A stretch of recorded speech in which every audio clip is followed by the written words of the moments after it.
मोदी 2.0 पहली परीक्षा इसलिए क्योंकि महाराष्ट्र और हरियाणा दोनों ही जगह बीजेपी दोबारा सत्ता में काबिज होना चाहती है, एक बार फिर से लौट करके आना चाहती है।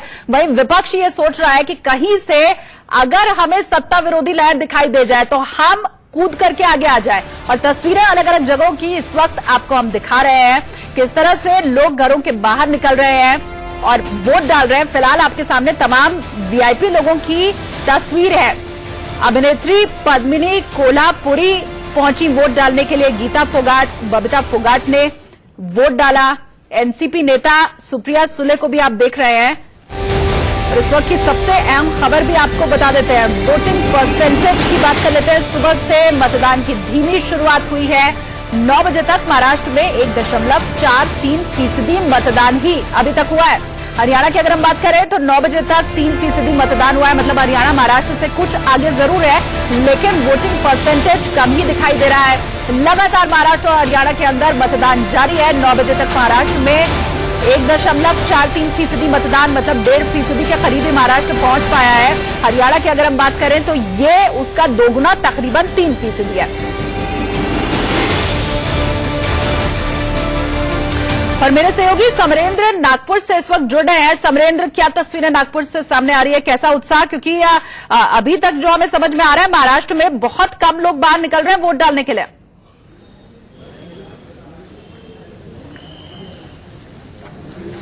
जी देखिए, इस वक्त हम नागपुर के धर्मपेट एक पोलिंग बूथ है वहां पर हैं और यहां पर अभी थोड़ी देर पहले राज्यपाल यहां पर वोट करने आए अपने परिवार के साथ। और आप पीछे देख सकते हैं कि यहां पर अभी थोड़ी देर पहले ही उन्होंने अपना वोट कास्ट किया।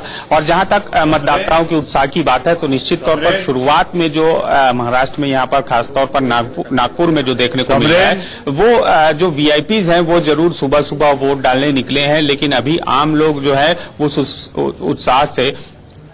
समरेंद्र, राज्यपाल आप बनवारी लाल पुरोहित की बात कर रहे हैं जो तमिलनाडु के राज्यपाल हैं?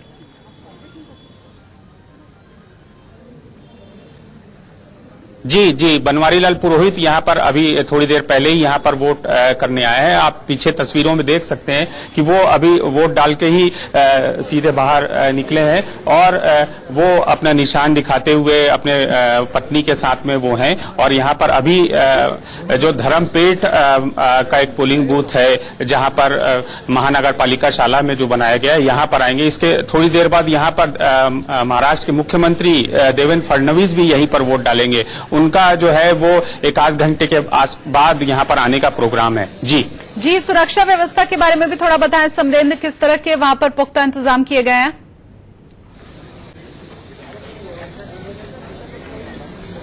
जी देखिए, हम अभी तक जितने भी पोलिंग स्टेशन गए नागपुर के तमाम जगहों पर खासी व्यवस्था यहाँ पर है, क्योंकि जो हाई प्रोफाइल एरिया भी है नागपुर में, खुद मुख्यमंत्री जो है वो यहाँ पर साउथ वेस्ट से चुनाव लड़ रहे हैं। इसके अलावा आरएसएस का मुख्यालय, उसके ठीक पीछे जो है एक पोलिंग बूथ बनाया गया था, वहां पर मोहन भागवत पहुंचे थे। नितिन गडकरी जो केंद्रीय मंत्री वोट डालने गए थे। तो तमाम वीआईपीज यहाँ पर वोट डाल रहे हैं और सुरक्षा व्यवस्था खासी यहाँ पर की गई है। तमाम जो फोर्स है वो तैनात किए गए हैं। 100 मीटर के आसपास जो है, जो निर्वाचन आयोग के नियम है उसके मुताबिक यहाँ पर पूरी तरह से प्रतिबंध है। मीडिया के लिए भी यहाँ पर जब वीआईपी मूवमेंट है तो उनके लिए अलग इंतजाम किए गए हैं। जब वीआईपी बाइट देने आते हैं तो उनके लिए अलग पोडियम लगा के रखा गया है जो पोलिंग स्टेशन से काफी दूर होता है। तो कुल मिलाकर जो सुरक्षा व्यवस्था की अगर बात की जाए तो तमाम यहाँ पर इंतजाम देखे जा सकते हैं। और आम लोगों का जो है वो अब आना धीरे धीरे शुरू हो रहा है। आज शुरुआत में जैसा कि मतदान 7 बजे शुरू हुआ है, लेकिन शुरुआती समय में थोड़ा सा हम जहां भी पोलिंग स्टेशन गए वहां पर अपेक्षाकृत जो कम लोगों का दिखाई दिया आना, लेकिन अभी जो है वो भीड़ जो है पोलिंग स्टेशन में बढ़ने लगी है। और हम ये उम्मीद कर रहे हैं कि आगे जो वोटिंग परसेंटेज है वो बढ़े। फिलहाल बहुत शुक्रिया समरेंद्र तमाम जानकारी के लिए। और रुख एक बार फिर से चर्चा का कर लेते हैं। तमाम मेहमान हमारे साथ इस वक्त जुड़े हुए हैं और इसी बीच बीजेपी से विनीत गोयनका जी भी हमारे साथ जुड़ गए हैं। विनीत जी, शुरुआत में आपसे ही कर लेती हूँ। शिवसेना महाराष्ट्र में छोटे भाई की भूमिका में है। ये अलावा स्टेट हम इस अपना राष्ट्र को खुशहाल देखना चाहते हैं, तो जो सारे मुद्दे हैं वो जो सबके हैं, जो एग्रीकल्चर है, एम्प्लॉयमेंट है, हमारा इंफ्रास्ट्रक्चर है, वो सब हम नजरअंदाज मतलब नजर में रख के हम वोट करते हैं। किरण मैम, हिंदी में बता दें कि क्या इस बार क्या आपकी नजर में मुद्दे रहे जिसको लेकर आप वो ने वोट किया, और लोगों को क्या अपील करेंगे, युवाओं को क्या अपील करेंगी मतदान के लिए? हम सबके की एक ही एक्चुअली उम्मीद है कि हमारा राष्ट्र खुशहाल हो जाए और खुशहाल हो। सबकी जो समस्याएं हैं उनको कोई उनका हल निकाले। तो ये सब सोच के ही मैंने वोट किया, और सबको मैं कहना चाहती हूँ कि ये अपील करना चाहती हूँ कि आज का दिन है कि हम अपने राष्ट्र के लिए कुछ करें और आकर हम अपना मतदान दें। अमृतसर कब आए? आ रहे हैं। रामदेव के काफी निकट के सहयोगी भी हैं और जो योग परिषद है करनाल में उसके चेयरमैन भी हैं। आर्य साहब, पहले योग या पहले मतदान? पहले योग से मानस को एक स्वस्थ प्रक्रिया में लाकर एक स्वस्थ मन से, एक निष्पक्ष भाव से उसके बाद आए मतदान करने और उसके बाद करने जलपान। क्या मुद्दे आपके रहे, क्योंकि बाबा रामदेव तो खुलकर आ गए, ये आप भी उन्हीं मुद्दों पर आधार बीजेपी का सपोर्ट करते हुए वोट डाल रहे हैं, या कुछ और करनाल की जनता को चाहिए? नहीं, श्रद्धेय स्वामी जी महाराज आज पूरे विश्व का भारत का प्रतिनिधित्व करते हैं पूरे विश्व में, और वह उनकी एक बहुत बड़ी सोच है, एक दिव्यता के साथ उन्होंने इस भाव को लिया है कि एक स्वच्छ छवि का व्यक्ति जिसका कोई आगे और पीछे नहीं है। नहीं तो यहाँ तो लालों की ऐसी प्रक्रिया थी कि अपने भाई भतीजावाद से ऊपर उठकर कोई सोचता नहीं था, जातिवाद से ऊपर उठकर कोई नहीं सोचता था। इस भाव के साथ उन्होंने समर्थन देने की बात कही है कि हरियाणा का विकास हो, और हरियाणा में जिस प्रकार लिंग अनुपात में वृद्धि हुई है, कन्याओं की रक्षा हुई है, मुझे लगता है ये एक बड़ा मुद्दा था। और स्वास्थ्य के सामने जो चुनौतियां थी, जिसमें योग को आगे लाने की बात थी और साथ में सांस्कृतिक मूल्यों को आगे लाने की बात थी, गीता को आगे लाने की बात थी, मुझे लगता है ये सब चीजें जब आगे आई हैं तो पूज्य महाराज जी को लगा कि एक ऐसे साधु संत स्वभाव के व्यक्ति को हमें खुलकर समर्थन करना चाहिए। साधु संत अगर इस तरह से राजनीति में खुलकर समर्थन करेंगे तो क्या मैसेज जाएगा, क्या जनता विश्वास करेगी? मुझे लगता है कि राजनीति अब वो प्रकार की राजनीति नहीं रहेगी जब नेता को लोग दागी ही समझा करते थे। आज नेता वो होता है जो जनसेवक होता है, और उसका उदाहरण हमारे माननीय प्रधानमंत्री और हमारे मुख्यमंत्री हैं। यानी कि साफ तौर पर आप खट्टर साहब के साथ हैं? नहीं, हम व्यक्ति के साथ हैं, व्यक्तित्व के साथ हैं, मुद्दों के साथ हैं और नीतियों के साथ हैं। धन्यवाद। व्यक्तित्व के साथ हैं और नीतियां जो हैं वो खट्टर साहब के साथ साफ तौर पर दिखाई दे रही है, क्योंकि जिस तरह से समर्थन करते हुए दिखाई दे रहे हैं यहाँ पर जो आ रहे हैं बाबा रामदेव के सहयोगी। कैमरामैन राजन के साथ यतेंद्र शर्मा, इंडिया न्यूज करनाल। तो कोई भी हो वो खुल करके अपनी बात इस वक्त रख ही रहा है, साधु संत हो या फिर बॉलीवुड की हस्ती किरण राव को हमने सुना। असर शायद कह सकते हैं आमिर खान अभी प्रधानमंत्री नरेंद्र मोदी से मिलकर के आए हैं, तो जो वो राष्ट्र खुशहाल रहे ये किरण राव ने कहा, तो कहीं ना कहीं वो छाप समझ में आ रही है कि हो सकता है ये उस मुलाकात का भी असर हो। विनीत जी, बात मैं आपसे ये समझना चाह रही थी कि बहुत से शिवसेना के ऐसे कार्यकर्ता हैं जो ये कह रहे हैं कि मुख्यमंत्री का पद उन्हें मिलेगा, उनका ही मुख्यमंत्री होगा अगर जीत करके चुनाव आती है बीजेपी शिवसेना। अभी नितिन गडकरी ने कहा कि हमारे मुख्यमंत्री तो देवेंद्र फडणवीस है, और खास करके बीजेपी हर जगह ये कह भी रही है। अब मुझे ये बताइए, कहा था कि मेरी सीएम की सीट रिजर्व है। हाँ, तो मुझे ये बताइए कि अभी तो मिलन हो गया है, थोड़ी खटपट थी, मिलन हो गया है, अगर जीत गए तो उसके बाद मनमुटाव एक बार फिर से दिखाई देगा क्या? एक घर की बात है, दोनों भाई है, मुझे आज तक समझ में नहीं आया। नहीं, छोटा भाई है ना शिवसेना, तो उसको तो बात माननी चाहिए आपकी। नहीं, ऐसे आपका मानना होगा, मेरे लिए तो दोनों भाई है, और जो ये ट्विंस ब्रदर है जो 30 साल से साथ में रहते हैं, और मुझे 5 साल में समझ में नहीं आया कि शिवसेना का था कि भारतीय जनता पार्टी का मुख्यमंत्री था। मेरे लिए दोनों का मुख्यमंत्री था। बात यहाँ पे है कि वहाँ पे महिलाओं की सुरक्षा होती है क्या? तो महाराष्ट्र में जिस तरह से महिलाओं की सुरक्षा गत 5 साल में वैसे मैंने पहले कभी नहीं देखी है। जो इंफ्रास्ट्रक्चर का डेवलपमेंट मैंने मुंबई, पूना और नागपुर में देखा, ऐसे मैंने कभी पहले नहीं देखा। मैं मुंबई से आता हूँ और नागपुर में मेरा ननियाल है, मनीष भाई भी नागपुर से आते हैं, तो जो बदलाव हमने इन 3 शहरों में वहां पे देखा और गांव में देखा, मेरे ख्याल से कहीं नहीं देखा हुआ है। जिस तरह से साफ सुथरी सरकार, ट्रांसपेरेंट सरकार, एक भी स्कैम। पीएमसी भी तो हमने अभी देखा है ना। तो पीएमसी सरकार का ही नहीं है। पीएमसी जो है, आप ये बात आप आश्वस्त तो कर सकते हैं ना लोगों को, मतलब वित्त मंत्री निर्मला सीतारमण ये कह रही है कि आरबीआई देख रहा है। इस तरह का जो ये हुआ है, घोटाला हुआ है, उसका जो जांच इस सरकार ने की है और जो कर रही है, मेरे ख्याल से कोई और सरकार कर नहीं सकते थे। बात एक और मैं आपको बताऊंगा कि महाराष्ट्र के अंदर पीने के पानी की बहुत बड़ी समस्या थी और खेत के पानी की बहुत बड़ी समस्या थी, और जलावर शिवार जो हुआ है 1.3 लाख जो वहां पे जो छोटे छोटे पॉन्ड्स बनाए गए, उसके कारण वाटर इंडेक्स जो चेंज हुआ है, मैंने कभी एक पहले 50 साल में देखा नहीं हुआ है।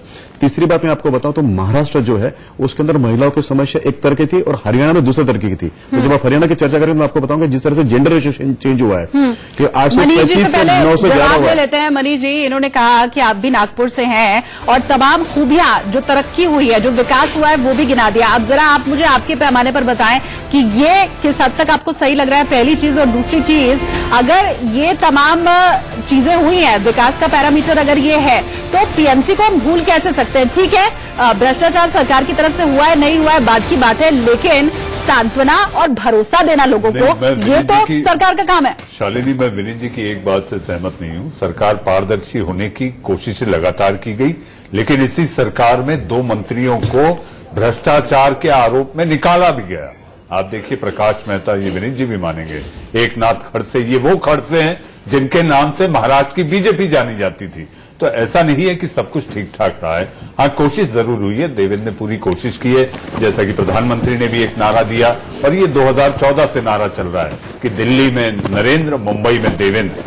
चूंकि ये 2 ऐसे शहर हैं जो अंतर्राष्ट्रीय स्तर पर, ये दोनों शहरों का महत्व है।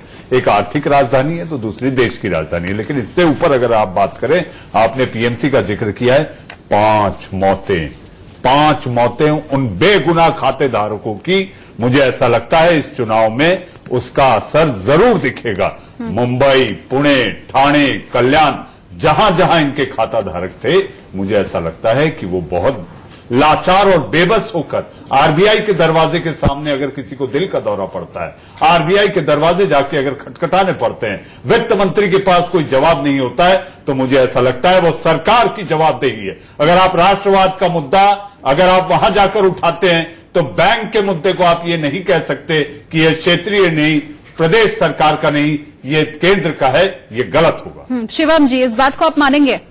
देखिए, मुझे लगता है कि जितनी रिस्पॉन्सिबली इस चीज को निर्मला सीतारमण जी ने हैंडल किया है, शायद ही कोई करता। सर, कैसी बात कर रहे हैं आप? मैं जवाब दे देता हूं। कॉर्पोरेटिव बैंक का मामला था। कॉर्पोरेटिव बैंक का मामला होने के बावजूद उन्होंने एक गवर्निंग काउंसिल कॉन्स्टिट्यूट किया, जिसमें एक डिप्टी गवर्नर लेवल का ऑफिसर थे, उसके अलावा 2 सेक्रेटरी जो मिनिस्ट्री ऑफ फाइनेंस के थे, 3 लोगों की एक कमेटी बनाई, उस पर जांच की जा रही है। और अगर हम सारंग ब्रदर्स की बात करें तो उनकी 60 करोड़ की ज्वेलरी ऑलरेडी सीज हो चुकी है। उनके लंदन और दुबई के जितने भी घर हैं, उनकी भी जांच चल रही है। अब बात आती है खाता धारकों की। उनके लिए भी निर्मला सीतारमण जी ने कहा कि मैं सबसे लगातार मिल रही हूं, आप मिले मुझसे, अगर कोई भी परेशानी है आप उसे रिजॉल्व कराइए। इसके अलावा उन्होंने आश्वासन भी दिया कि 60 दिनों में हम इसको किसी भी तरह से रिजॉल्व करेंगे। मैं मानता हूं सर, आप जो तस्वीरें बता रहे हैं ना, हमारे पास जो रोज तस्वीर आती है वो उससे उलट आती है। हम चर्चा उसके ऊपर सर करेंगे। आबे चौटाला इस वक्त कुछ कह रहे हैं, जरा उन्हें भी सुन लेते हैं। इसका तो 100% लोग पैनिक का बटन दबा के इलाज करेंगे। सर, मुद्दे क्या रहेगा? क्या देख रहे हैं कि सबसे ज्यादा चुनाव में कौन सा मुद्दा हरियाणा में रहा है? अलग अलग स्टेट, अलग अलग कॉन्स्टिट्यूंसी के अलग अलग मुद्दे हैं। यहां तक भी कई गांव के और गांव के स्ट्रीट के भी मुद्दे होते हैं। हर आदमी अपनी बात करता है जो कैंडिडेट बन के जाता है। जैसे मेरे विधानसभा क्षेत्र में सबसे जब बड़ा जो मुद्दा है वो नशे का है। हाँ, नशे का इतना बड़ा प्रकोप है, और मेरे नहीं, इस डबवाली में भी इतना बड़ा प्रकोप है कि एक गांव में 50-50, 100 बच्चे जो आज नशे की चपेट में है। अगर उसको नहीं रोका गया तो फिर ये मान के चलो नई जनरेशन खत्म हो जाएगी। सर, आईएनडी इस जब सरकार बनेगी, फैसले के नतीजे के बाद कहां देखते हैं आप, कहां रहेगी आईएनडी इस बार? आपको प्रधानमंत्री की सभा से अंदाजा नहीं लगा कि एक प्रधानमंत्री जिसको दुनिया में घूमने से फुर्सत नहीं है, उसको गांव में लाके खड़ा कर दिया। अगर प्रधानमंत्री गांव में खड़ा होकर के आईएनएलडी के अगेंस्ट वोट मांगता है तो इसका मतलब दिवालिया पिट गया इनका। सर, कांग्रेस जो कह रही है बार बार कि हम सबसे अहम हमारी जीत होगी, आपको क्या लगता है कि जिस तरह कांग्रेस में पूरा देखने को मिला है कि आखिरी वक्त तक अध्यक्ष और हुड्डा और शैलजा जी के बीच में लड़ाई दिख रहा था, इस पर क्या कहना है आपको? कहाँ है कांग्रेस? पहले तंवर और हुड्डा लड़े और इलेक्शन के बाद हुड्डा और शैलजा लड़ेंगे। इनकी आपस में लड़ाई है, इनका लोगों से कोई सरोकार नहीं, कोई मतलब नहीं। चलिए, तो अभय चौटाला को आपने सुना, और नशा सबसे बड़ा मुद्दा इनके हिसाब से है। युवा पीढ़ी पूरी तरह से बर्बाद हो जाएगी अगर इसके लिए कुछ किया नहीं गया। मेरे सहयोगी अरुण दंता बारामती से इस वक्त जुड़े हुए हैं मेरे साथ। अरुण, आप किस जगह पर खड़े हैं, कुछ तस्वीरें वहां की बताएं, और अभी किस तरह से आपको रुझान दिखाई दे रहा है, क्योंकि जो वोटिंग परसेंटेज सामने आ रहा है कुछ कमी है।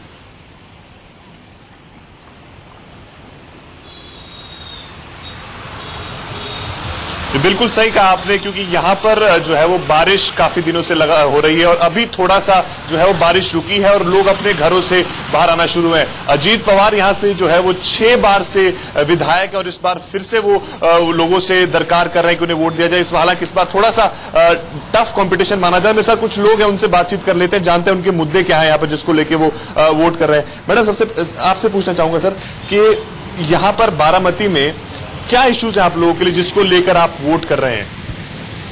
आज आप बारामती में आए, आपको बारामती में एंट्री करते ही पता चला होगा कि बारामती में अजीत दादा का काम कैसा है। यहाँ बारामती में कोई भी आदमी को कोई भी दिक्कत नहीं होती। इधर बहुत बढ़िया काम अजीत दादा का है और ये काम को लेके बारामती की जनता अजीत दादा को कम से कम 1 लाख वोटों से ज्यादा जिताती। पानी की यहाँ पे काफी दिक्कत कही जा रही है, लंबे समय से पानी की लोगों को बहुत समस्या है, उस पे क्या कुछ काम हुआ? नहीं, पानी का प्रॉब्लम यहाँ तो कुछ नहीं है, खाली ये इशू करते हैं जो विरोधी पार्टी वाले लोग हैं, यहाँ आके वो खाली इशू कर देते। ठीक है सर, आपसे पूछना चाहूंगा कि आपके लिए क्या इश्यूज हैं यहाँ पर जिसको लेके आप वोट? मैं फिलहाल तो आपको धन्यवाद करना चाहता हूँ, आप बारामती में आए हो। अगर आपने बारामती पूरी तरह से घूमे इधर उधर तो आप देख सकते हैं इतना सरकार के अलावा यहाँ काम सिर्फ अजीत दादा का है, और लोग जो है तो विकास को मतदान करते हैं। छोटे मोटे इश्यू तो रहते हैं लेकिन उनका हल हर एक आदमी से पूछ के, दादा ऐसा नहीं कि बाबा तुम छोटे हो आप बड़े हो, आपका पहला इश्यू हो। आपके लिए क्या इश्यूज है जिसको लेकर यहाँ पर आप वोट कर रहे हैं? क्या कुछ बदला है बारामती में इतने सालों में, या क्या कुछ बदलना चाहते हैं आप? यह भी जो है वही बहुत अच्छा है हमारे लिए। अजीत पवार साहब है हमारे दैवत है, उन्होंने अच्छा काम बारामती के लिए किया है। ठीक है, बहुत शुक्रिया अरुण इस तमाम जानकारी के लिए। तो बारामती की तस्वीरें तो आपने देख ली। आपको ये भी बताएं कि गुड़गांव से मेरे सहयोगी राज वर्मा मेरे साथ जुड़े हुए हैं, बात उनसे जरूर करेंगे और जानेंगे गुड़गांव का क्या है हाल, एक ब्रेक के बाद।